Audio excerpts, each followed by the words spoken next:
congratulations on a personal level, Man United head coach, what an achievement. I wondered, have you had any chance to savour it and enjoy it, or is like the need of the club too urgent? Are there too many things on the to-do list to enjoy it? No, listen, of course, the feeling coming in here and the role and the responsibility and understanding of kind of what it feels like and what's ahead is it's a massive privilege. It's what a position to be in. There's that side of it, and then there's the real focus of the work. There's a lot of history between me and the club, and my family is a big it's a big part of my family. In terms of supporting and season tickets and going to games. But that's kind of the sideshow, if you like. The main focus is I'm here. It's what's next. It's what's going to happen tomorrow. It's kind of what's next week, and helping the team. And obviously in terms of leading and setting the tone and what this club means and filtering that and spreading it as much as we possibly can. And I feel I understand what it means and what it's going to take. It's been quite calm, to be honest, the last 3 days. In terms of going through it. Yeah, it's, the staff have been incredible, and the backroom staff as well as my coaching staff, and we've worked through it. Players have been good, willing to listen, willing to learn, wanting the information, and so I've really enjoyed it, as you'd expect. Yeah, one of the first things you said there is you mentioned your history with Man United, and that feels like, you've probably not been across it, but that feels like it's been much discussed in the last few weeks. What does that count for? Your history with Man United? That there's almost, I think, a school of thought now that like the past can almost be a millstone. You start looking at what Sir Alex Ferguson did, the class of '92, all that can be baggage that almost holds the team of today back. Where do you stand on that? I have to say, I don't buy that it's holding you back. I came to Man United because of the history and what it means, and the size of the club and the expectations and the levels that you want to get to individually as a player, and then obviously coming into the team. So it should never hold you back. I think you've got to see it as a real positive. There's the side of that. I'm not naive enough to think that is the answer and that's the way to do things, and everything we did at certain points or what I've seen that needs to work and happen now. It's the balance between experience, which I think is, to have experience is if you use it in the right way, is invaluable, and know what it feels like in situations and seeing it before.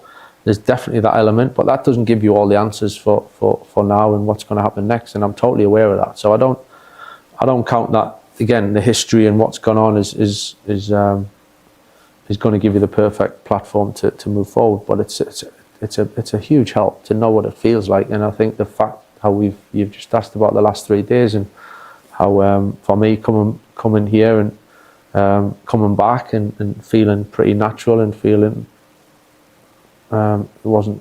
Listen, the building's changed an awful lot, and some staff have changed, but the feeling of being here is something that's very difficult to describe, and it gives me a lot of kind of good feelings to have that again. But it because we felt it, and I know that side of things I can cope with. I know it, I get it, and I understand what goes on in the whirlwinds and what comes on from the outside. That's fine, that's normal, that doesn't bother me one bit. It's now my pure focus is on putting the team together and improving players and keeping us pushing up the league. Do you think that noise has increased? And I'm not talking about when you were a player. Has it increased even since you were here as a coach and a caretaker manager a few years ago? It feels like, from my own perspective, the media landscape has changed quite a bit. We're in an era of sort of ubiquitous social media, podcasts. Do you sense that the noise around the club, maybe there's 1 or 2 clubs in the world like it, but has that grown even since you were last here? Yeah, possibly. I think there's more variety. There's a bigger number of ways to get. You sound like you're enjoying it almost. Yeah, no, all that side, it is what it is. I don't see it as a threat of an issue, as a problem. I think it is what it is. I'm as I said, kind of used to it. I was having a chat earlier actually about when the year I think it was we won the Champions League in the league in 2000. I remember at the start of that season we were getting big question marks about the team, and then you go on to success. So it's always been it's always been around, and do you don't think it's too different? Expectation, but I think that's just the expectations, and if you don't want the expectations, then this is not the club to be at, whether in any role. It's just not, and if you're not willing to deal with that, then that's how it is, and you can't be surprised by it, or you can't think there's elements that are wrong. It just is what it is, and you got to embrace it as why everyone's interested in you, and a lot of people don't want you to succeed. All right, that's fine, because when the club's pushing to be on top, it's a dangerous club to play against, and it's a dangerous team to play against, and that's where we need to be. Do you think working as a TV pundit yourself, just for a couple of months, does that help? I'm not sure I'd class it as a TV pundit. Why? Did you guest appearance, probably. No, but I mean, I remember Jose Mourinho coming to work for us for a few months to get that perspective. Does it help you now, having had that, seen it from the other side? Yeah, I have to say I enjoyed it. I was really conscious of respecting teams and coaches and players, and trying to be quite constructive.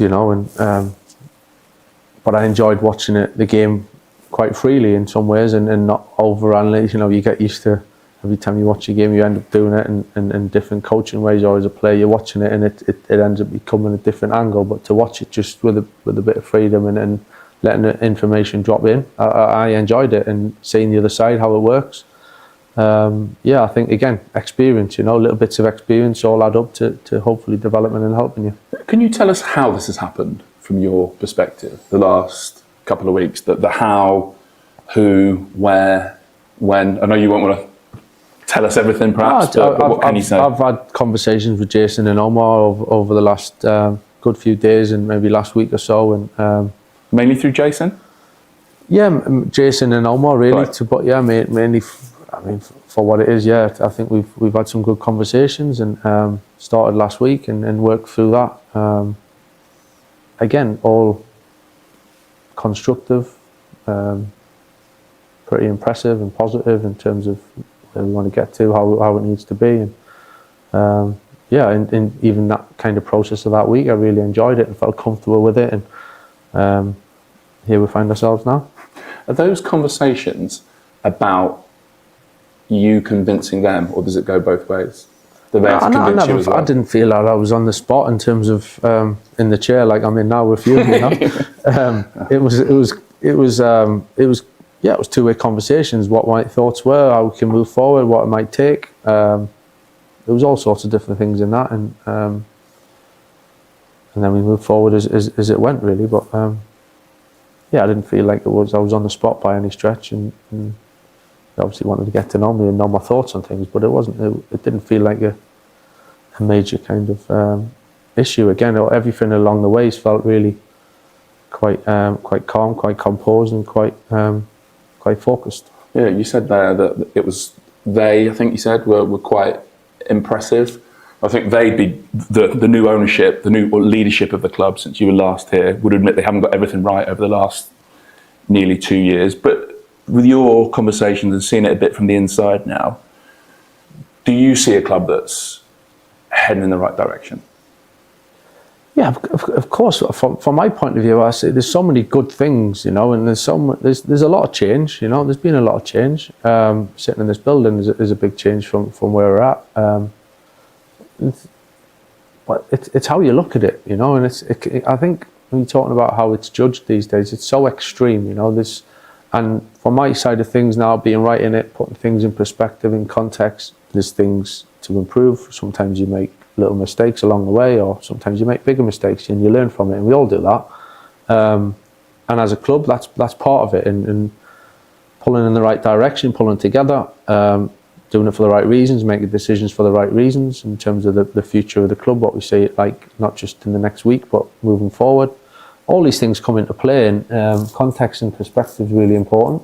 And then the reality as well, in terms of results and performances and what it needs to look like. It all comes into to the pot for us to be able to move forward. I noticed there was no mention of the word interim in any of the announcement statements. So what is this for you? Are you looking short term? Have you got one eye on the long term as well? Is it a case of get to the end and review it, or no, this will end in May? The way I see it, I think I'm in this position to first of all, day by day, week by week, game by game, lead the team, produce the team, and help the team get better. But the responsibility of making decisions that's going to impact the club moving forward. Now, I don't know if I'm going to be part of that, but the way I see it is I have to do the right thing for whatever happens next, whether that's me or not, I don't know. So what I'm kind of saying is I'm not making decisions just to get by week and get to the end of the season. We got to do it so it impacts the next season and going on to the next season. So that's my total focus, and that's a responsibility I feel. I'm not coming here as just to do it and get off and leave whatever I leave behind. We'll have to see how it pans out, but certainly the responsibility I feel is I need to do my best now for the club moving forward. I don't know if there are any chats about January, but that kind of thinking would affect the January transfer window as well, wouldn't it? You don't want a stopgap. If it's a sign-in, it needs to be right longer term. Yeah, and of course that's always getting the balance right between what shorter term, how can we make a difference, and obviously longer term, that the shorter term doesn't impact the longer term in a negative way. So I think in terms of improvement, we always want to improve in different ways, but that's different, almost a different type of decision to be made. But all I can say is that any decision I'll make, I wouldn't do it purely on short term. I think too much respect and understanding what the club means and my responsibility within that it's about making it better for the long term. Last question then. How have you found the players? And I mean, you talked in there about knowing, in your press conference, about knowing what you need to improve. And have you got to be careful as well not to try and do too much too quickly? I mean, you've only had, I think, 2-3 days with the players. Yeah, for sure. That's part of the balance, of again, experiencing that in going through it of how I've been part of certain things, how much do you change, how much, how do you treat the players, how it works, all the dynamics within that. It's quite complex at times, but and how much information that ultimately the boys have got to go and perform, in an unbelievable game of football, which is brilliant. I wish I was playing at some point, but that's the end game is that. So it's all right if I feel I've done my job, but I've done it for myself, but it's not right for the players, then I've not done my job right. So getting that balance right of what they need. We've had a good few days. The lads have been fantastic, listening, learning, and willing to take things on board, and excited for what tomorrow brings. Good luck. Thank you very much. Great to see you, Michael. Thank you. The last time we were on Team Talks, Ruben Amorim was very much in charge of Manchester United, and then that all changed very quickly. Michael Carrick's at the wheel. How do Man United fans feel? Honestly, I was just saying to Miguel before, I feel really disappointed at where the football club has gone. I'll back Michael Carrick, Steve Holland, Jonathan Woodgate coming in. I'll back anyone that's in charge of Manchester United. But I think, I've said it many times, it doesn't matter who is in charge. It is such a difficult job. The outside noise from the media, people talk about Ruben playing a back three. Darren Fletcher comes in, he's a good mate of mine. I love the guy, plays a back four. How did that work out? If you don't have the players that can fit the system a coach is trying to play, and fundamentally, the signings and the players have not been good enough for far too long now. So, for me, there's not really much pressure on Michael Carrick because the expectations for Manchester United, I can't speak for every Man United fan, but the problems for me are the people above at Manchester United. It's not the players necessarily, it's not the ownership, it's not the manager, it's the ownership and the decisions that have been made. And when Ineos came in and Omar Barada and Jason Wilcox, I felt really optimistic. But now, I don't. Well, Michael Carrick is going to be in charge, and his first game is going to be the Manchester Derby. He's the 8th different manager post Sir Alex Ferguson to be taking charge of United in a Manchester Derby. What a game to be starting with. Yeah, I mean, it couldn't come bigger, really. Could have maybe other than a game against Liverpool, given the rivalry. I have to say, I mean, obviously, Carrick this week beat out his old teammate Ole Gunnar Solskjaer. Did they play together? They did, actually, for a season. And that apparently came down to, I suppose, as much prospects for the future as kind of current reputation. But in relation to kind of this fixture, it's hard not to feel maybe they should have just brought in Solskjaer for one game, given he actually has an incredible record against City. Like I said to you, don't be surprised we'll get an announcement tonight. Man United probably will. No, I mean, I do have to say, I think it makes much more sense to go with Carrick for the medium term. I mean, one of the things I heard was, obviously this is going to have no impact on the permanent successor in the summer, but they are thinking that if we get the right interim now, maybe it can be a figure close to the club who can be trained up potentially to take the job in the future. Yeah. And obviously with Solskjaer, I suppose, I mean, we know they're not going to go back there, really. That story's been done a little bit, so it would have felt a little bit of a backward step, perhaps. And that's no real comment on Solskjaer, whereas Carrick at least gives maybe, it's a different feel. And he is a bright young coach. I mean, okay, he had an encouraging stint at Middlesbrough, even if it didn't end all that encouragingly. But there's promise there. I think it's really going to be interesting to see how he does over the next few months, and starting with this game tomorrow, particularly how he sets up. You also make a very good point about the summer, because there could potentially, especially after a World Cup, be a host of top managers available.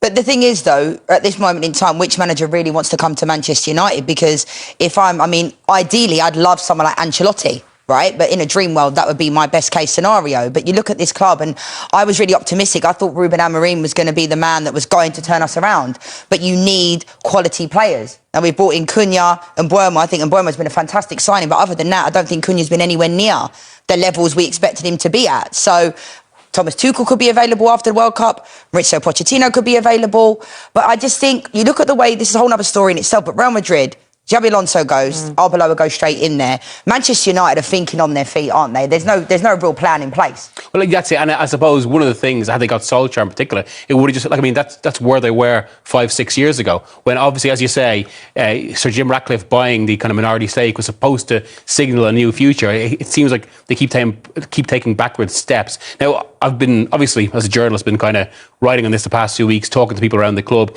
There is an interesting one there. Like you were mentioning about Ancelotti.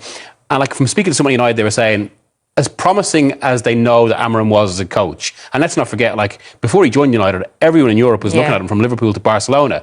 But what was put to me is, with a club like United, or of that size, you don't really know how they're going to respond until they're in the door. And now there's maybe a little bit of a feeling that for all Amorim's promise, he just maybe wasn't quite ready for a job of that magnitude, as we could see in some of the decisions. Also, one thing that has been stressed to me a lot, but only time will tell on this, is that the club feels the structure around the manager is completely different now than it was in October 2024. They feel they've got more of a structure. They've made like big appointments, and on recruitment as well. They're talking about how we won't see the effects in this for a little while yet, but they feel they've got a recruitment structure much more data-led, something like the way the best-run clubs do it in that regard.